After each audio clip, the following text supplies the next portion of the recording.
दोस्तों, ये दास्तां है एक बेहद खूबसूरत अदाकारा की जिसने जिंदगी अपनी शर्तों पे जी। वो नायिका अपनी अदाकारी और मस्ती भरे अंदाज के कारण आज भी हर किसी की पसंद है।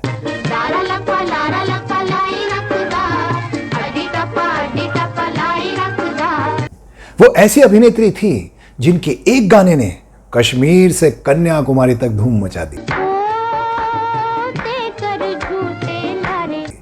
आपको हैरानी होगी कि ये एक ऐसी अदाकारा थी जिनके स्टाइल को लेकर हर कोई उनको फॉलो करता था।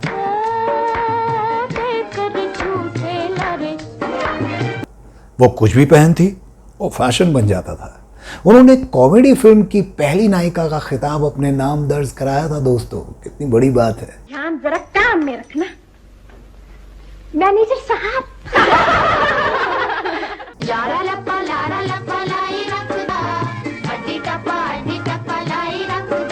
और वो जितने बोल्ड किरदार करती थी वो अपनी पर्सनल लाइफ में उससे भी कहीं ज्यादा बोल्ड थी। जब तक तेरे दम में है दम, सागर की कसम, मीना की कसम। लेकिन आपको जानकर हैरानी होगी दोस्तों कि ये ऐसी अभिनेत्री थी जो 5 पति होने के बावजूद भी जिंदगी के आखिरी क्षण में बिल्कुल अकेली रह गई। सीमाएं बदली, देश बदला, लेकिन दिल खाली रह गया। दिल की हसरत आंसू में टुकड़े होकर बह गई, टुकड़े होकर बह गई। वो उम्र भर सच्चे प्यार को तलाशती रही, लेकिन कमबख्त मौसम के साथ हर कोई बदल गया। घिर घिर के आई बदरिया, सजनवा ना जा, रोते हैं। क्या आपको यकीन होगा कि वो हमारे पड़ोसी देश पाकिस्तान की लक्स गर्ल बनने वाली पहली अभिनेत्री रही थी। इतनी कामयाबी के बाद भी इस अभिनेत्री का ऐसा अंत हुआ कि उनका अंतिम संस्कार भी चंदे के पैसों से करना पड़ा। तेरी उल्फत में सनम दिल ने बहुत दर्द सहे और हम चुप ही रहे। कौन थी वो अदाकारा और क्यों बिंदास जिंदगी जीने वाली वो अभिनेत्री जिंदगी के 1.5 दशक तक दूसरों के रहमो करम पर रहने को मजबूर हो गई? आंखें फरियाद करेंगी, रो रो कर याद करेंगी।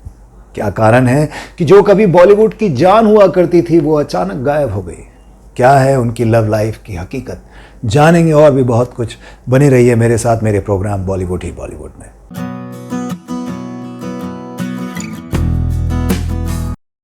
नमस्कार दोस्तों, और आप देख रहे हैं बॉलीवुड ही बॉलीवुड। मैं हूं आपका होस्ट, आपका दोस्त अफजल। आज हम जिस अभिनेत्री की बात कर रहे हैं ना, वो कोई और नहीं बल्कि मीना शौरी हैं।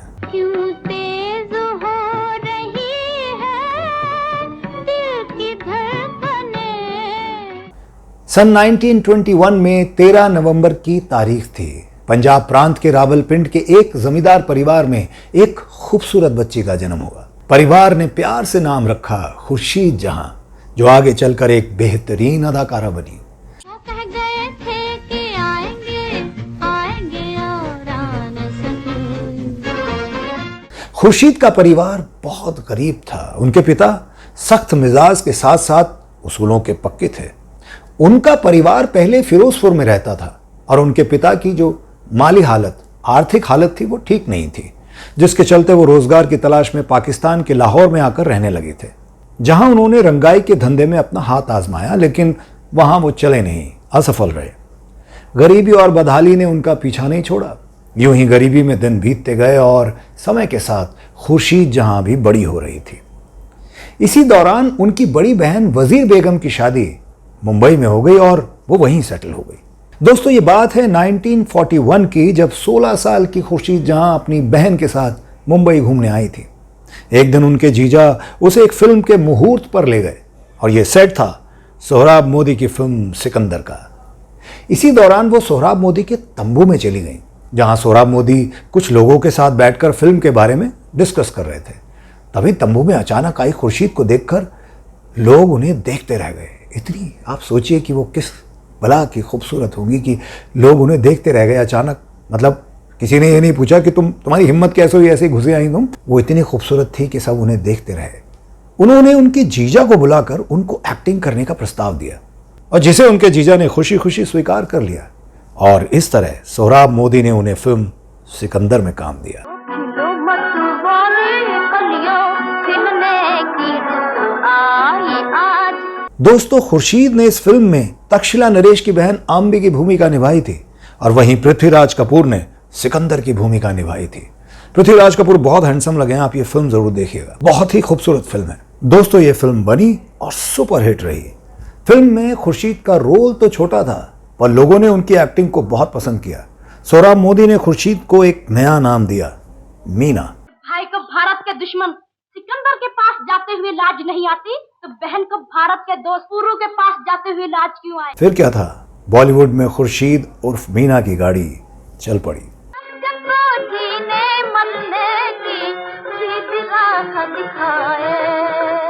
मीना का करियर अभी शिखर की ऊंचाई तक पहुंचा भी नहीं था कि महज 16 साल की उम्र में उन्हें निर्माता निर्देशक ज़हूर रजा से मोहब्बत हो गई। बाप रे मोहब्बत। फिर शादी हुई और मात्र 6 महीने में ही उनका डिवोर्स भी हो गया, तलाक हो गया। उधर सिकंदर जबरदस्त हिट हुई। सोहराब मोदी ने उनसे 3 फिल्मों का कॉन्ट्रैक्ट साइन कराया और उस कॉन्ट्रैक्ट में साफ था उसके मुताबिक वो बाहर की कोई फिल्म नहीं कर सकती थी। इसके बाद उन्होंने मोदी के मिनर्वा मूवी टोन के बैनर तले साल 1942 में फिर मिलेंगे, साल 1943 में पृथ्वी वल्लभ और पत्थर का सौदागर जैसी फिल्मों में काम किया। जादू की धुन छाई जग में, छाया नवल निखा। दोस्तों, इन फिल्मों में उनकी एक्टिंग लोगों को बहुत पसंद आई थी और इंडस्ट्री में मीना की डिमांड भी बढ़ गई। और इसी बीच पृथ्वी वल्लभ के नायक अल नासिर से उन्हें दूसरी बार मोहब्बत हो गई, जिसके बाद दोनों ने आनंद फानंद में शादी कर ली। इस तरह नासिर मीना के दूसरे शौहर बने, लेकिन ये रिश्ता भी ज़्यादा दिन चला नहीं और दोनों ने 1 साल के अंदर ही तलाक ले लिया। चोरी चोरी आगे सी दिल में लगा कर चल दिए, हम तड़पते रह गए। उसके बाद दोस्तों 1945 में महबूब खान फिल्म हुमायूं में मीना को कास्ट करना चाहते थे, लेकिन मोदी के कॉन्ट्रैक्ट की वजह से वो ये फिल्म साइन नहीं कर पाई। आलम यह हुआ कि उनके आर्थिक हालात बिगड़ते जा रहे थे। उसी दौरान साल 1946 में निर्माता दल सुख पंचोली की फिल्म शहर से दूर और अरसी के लिए उन्हें मुख्य रोल का ऑफर मिला और ऐसे में आखिरकार मीना ने अनुबंध तोड़ दिया। दोस्तों, गरीबी से जूझने वाली मीना के परिवार के अभी अच्छे दिन आए भी नहीं थे कि एक्ट्रेस के जीवन में एक धमाका हुआ और यह धमाका किया सोहराब मोदी ने। उन्होंने अचानक मीना को एक नोटिस भिजवाया। इस नोटिस में लिखा था कि एक्ट्रेस ने उनके साथ 3 फिल्मों का अनुबंध साइन किया है। जो सही बात थी, उन्होंने 3 फिल्मों का अनुबंध साइन किया था। इसीलिए कहते हैं कि कुछ भी साइन करने से पहले पढ़ना चाहिए। वो तब तक कोई दूसरी फिल्म साइन नहीं कर सकती थी जब तक अनुबंध पूरा नहीं हो जाता। चूंकि मीना ने अनुबंध का उल्लंघन किया था, अनुबंध तोड़ा था, लिहाजा हर्जाने के तौर पर उन्हें 3 लाख रुपए चुकाने होंगे। इसे पढ़ते ही मीना के पैरों तले जमीन खिसक गई, क्योंकि उन्होंने तो एक ही फिल्म का अनुबंध साइन किया था, 3 फिल्में कहां से आ गई। इसके बाद मीना ने भी मोदी पर आरोप लगाया कि उनके साथ धोखा हुआ है, सोहराब मोदी ने उनके साथ गलत किया है, सोहराब ने उनके अनपढ़ होने का फायदा उठाया है।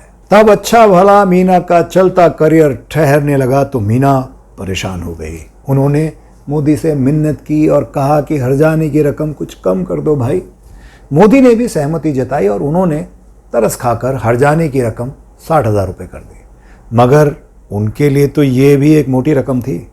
और वहीं दूसरी ओर साल 1947 में लाहौर में निर्देशक रूप किशोर शौरी का धंधा ठप पड़ गया, तो वो अपनी अधूरी पंजाबी फिल्म चमन लेकर मुंबई आए। यहां उन्होंने फिल्म की शूटिंग पूरी की और वो भी एक नई फिल्म के लिए मीना को साइन करना चाहते थे, लेकिन सोहराब मोदी ने उन्हें काम करने से रोक दिया।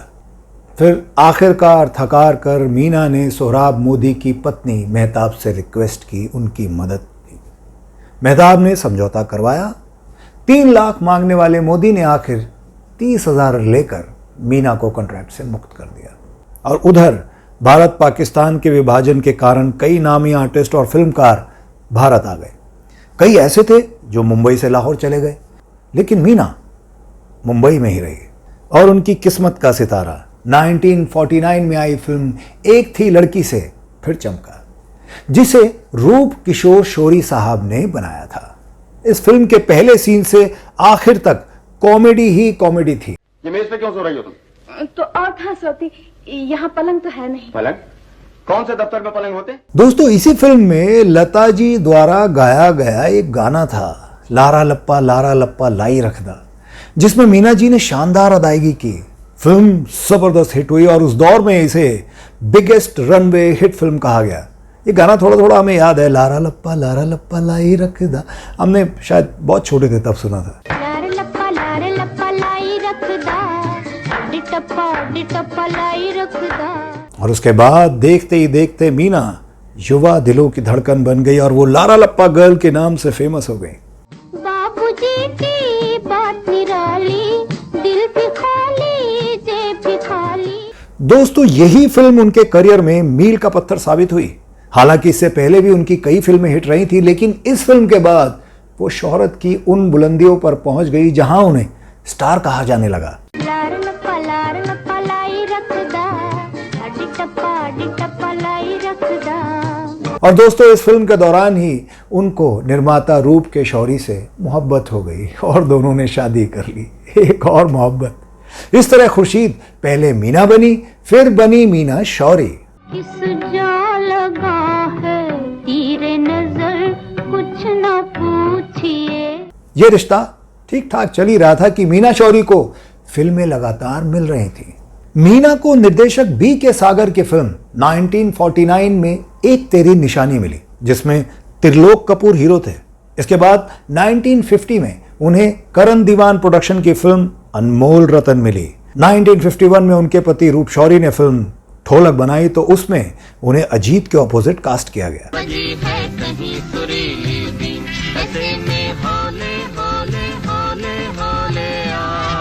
1953 में रूप शौरी ने फिल्म 1, 2, 3 बनाई, जिसमें मीना को मोतीलाल के ऑपोजिट लीड रोल दिया गया था। और यह फिल्म एक थी लड़की की लारा लप्पा थीम पर ही आधारित थी। जो बुलाए तो कहूं मैं जियो जी, जीने न देगे ये दिल की लगी। और कहते हैं इसमें भी वो ही जादू क्रिएट करने की कोशिश की गई, लेकिन ये फिल्म कुछ खास चली नहीं। इसके बाद रूप शौरी ने 1953 में आग का दरिया और 1955 में जलवा बनाई, जिसमें मीना ही हीरोइन थी।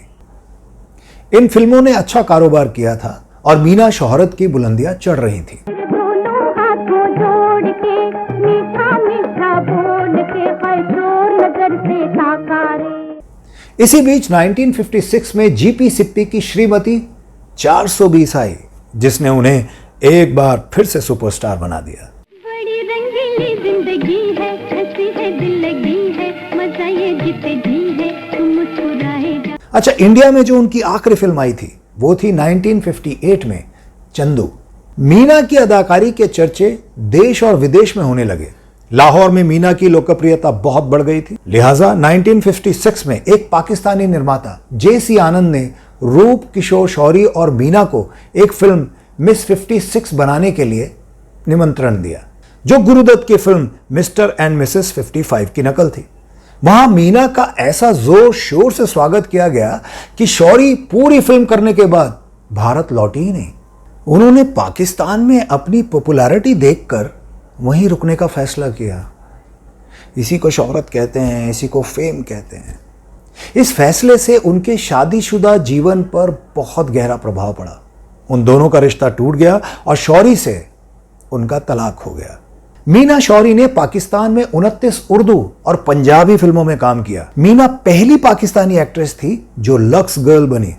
उन्हें लक्स लेडी ऑफ पाकिस्तान के नाम से भी जाना जाता है। उसी दौरान उन्होंने चौथी शादी पाकिस्तान निवासी रजा मीर से की।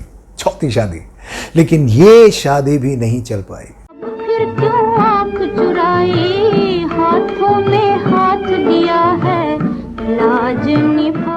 और 1960 में मीना ने ऐलान किया कि वो मैं जट्टी पंजाब दी करने के लिए भारत लौट रही हैं और बॉलीवुड ने अपने अनमोल हीरे के इंतजार में पलकें बिछा दी। उन्हें उनकी मीना मिलने वाली थी, लेकिन न जाने क्यों वो भारत नहीं आई। इसके बाद उन्होंने 1962 में अपने को आर्टिस्ट असद बुखारी से 5वीं शादी की। ये शादी भी पहले की शादियों की तरह टिक नहीं पाई। मीना की ढलती उम्र के साथ पाकिस्तानी फिल्मों में उनकी मांग घटती चली गई।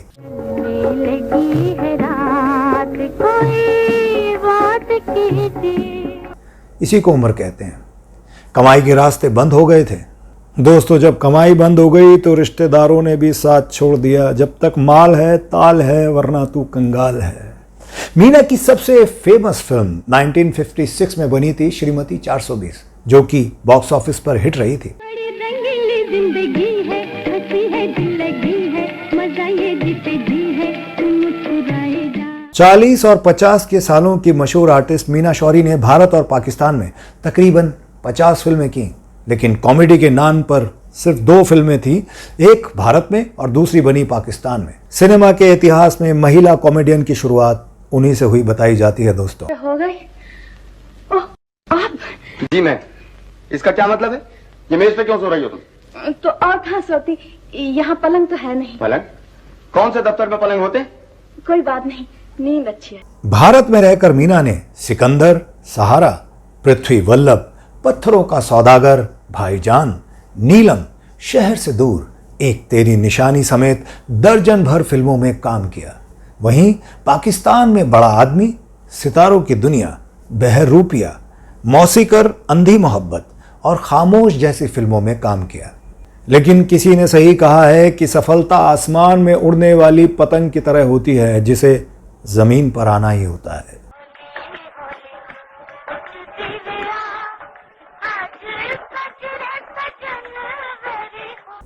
पाकिस्तान में फिल्मों का कारोबार बहुत मंदा था अगर आप इंडिया से कंपेयर करें, और वहां केवल पंजाबी और उर्दू फिल्में ही बनती थी और वही फिल्में ज़्यादा चलती थी। धीरे धीरे उनकी डिमांड कम होने लगी और ग्लैमर की चकाचौंध में लगभग 3 दशक गुजारे मीना के जीवन का दूसरा पड़ाव दर्द और तकलीफों में बीत रहा था।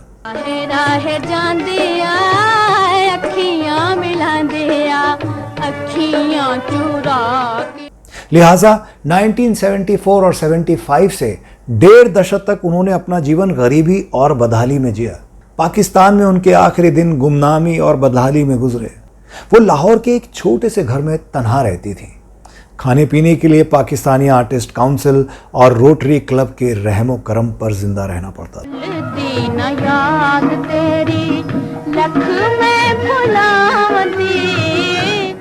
9 फरवरी 1989 को 67 साल की उम्र में लाहौर, पंजाब, पाकिस्तान में उनका निधन हो गया। उनकी मौत के बाद आलम यह था कि उनको दफनाने के लिए चंदा इकट्ठा करना पड़ा, चंदे की रकम जुटानी पड़ी, तब जाके उनका अंतिम संस्कार हुआ। दोस्तों, सिनेमा की दुनिया की ये अजीब बेरहम हकीकत है। जब से देखी है हमने दुनिया करीब से, लगने लगे हैं सारे रिश्ते अजीब से। दोस्तों, आपको ये वीडियो कैसा लगा मुझे कमेंट करके ज़रूर बताइएगा। मुझे इंतज़ार रहेगा आपके कमेंट का। मैं फिर मिलूँगा आपसे और भी कुछ किस्सों के साथ, कुछ बॉलीवुड की बातों के साथ। तब तक के लिए आप अपना ख्याल रखिए, देखते रहिए मेरा प्रोग्राम बॉलीवुड ही बॉलीवुड। मुझे दीजिए इजाज़त। टेक केयर, बाय बाय, अल्लाह हाफिज़, राम राम। आप अपना ख्याल रखें।